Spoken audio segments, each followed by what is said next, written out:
பாஜக ஆட்சி வந்ததிலிருந்து தமிழக மீனவர்களுக்கு தொடர்ந்து பிரச்சனைகள் ஏற்பட்டுக் கொண்டிருக்கின்றன.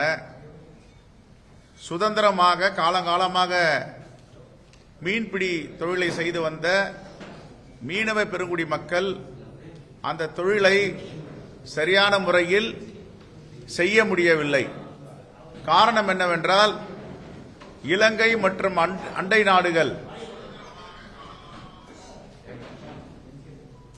நாடுகள் தமிழ்நாட்டு மீனவர்களை குறிவைத்து தாக்குகின்றன.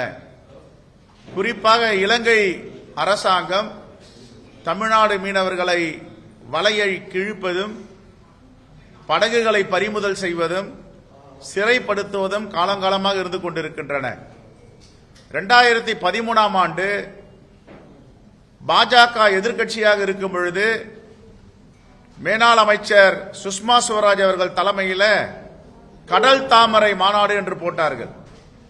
அந்த கடல் தாமரை மாநாட்டில் பாஜக ஆட்சிக்கு வந்தால் எல்லா மீனவர்களையும் பாதுகாக்கப்படும், ஒரு மீனவர்கள் கூட தாக்குதலுக்கு ஆளாக மாட்டார்கள், படகுகள் பறிமுதல் செய்ய அனுமதிக்க மாட்டோம், வலைகளை கிழிப்பதற்கு ஒருபோதும் அனுமதிக்க மாட்டோம் என்று வாக்குறுதி கொடுத்து மாநாடு போட்டார்கள்.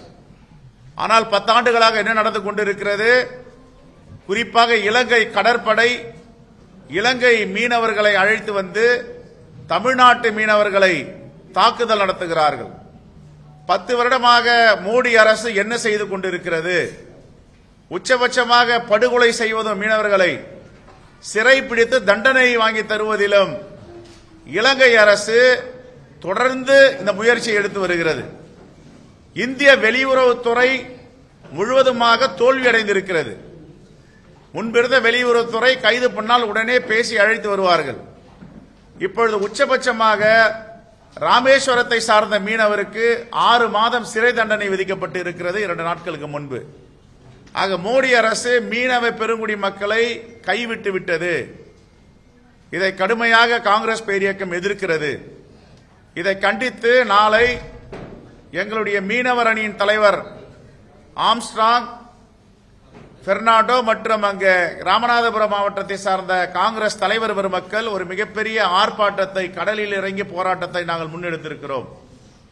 மோடிக்கு எதிராக இந்த போராட்டம், பாஜக அரசுக்கு எதிராக நாளை முழக்கங்கள் அங்கே முழங்க இருக்கிறார்கள்.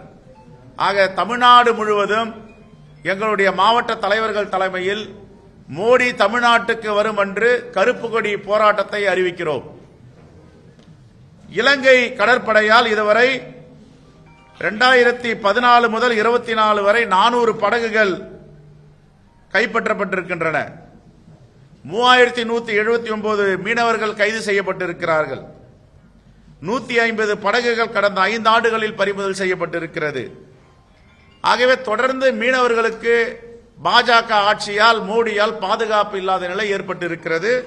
இதை வன்மையாக காங்கிரஸ் பேரியக்கம் கண்டிக்கிறது.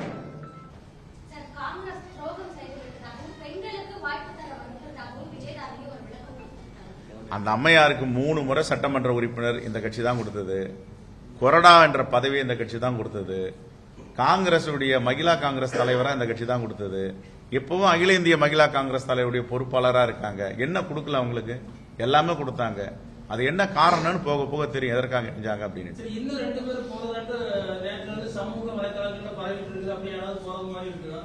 எங்க தலைவர் ராகுல் காந்தி அவர்கள் சொன்னது தான் இதுக்கு பதில்.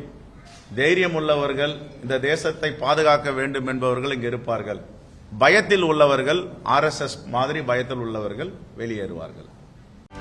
செய்திகளை உடனுக்குடனும் துல்லியமாகவும் தெரிந்து கொள்ள சப்ஸ்கிரைப் பண்ணுங்க.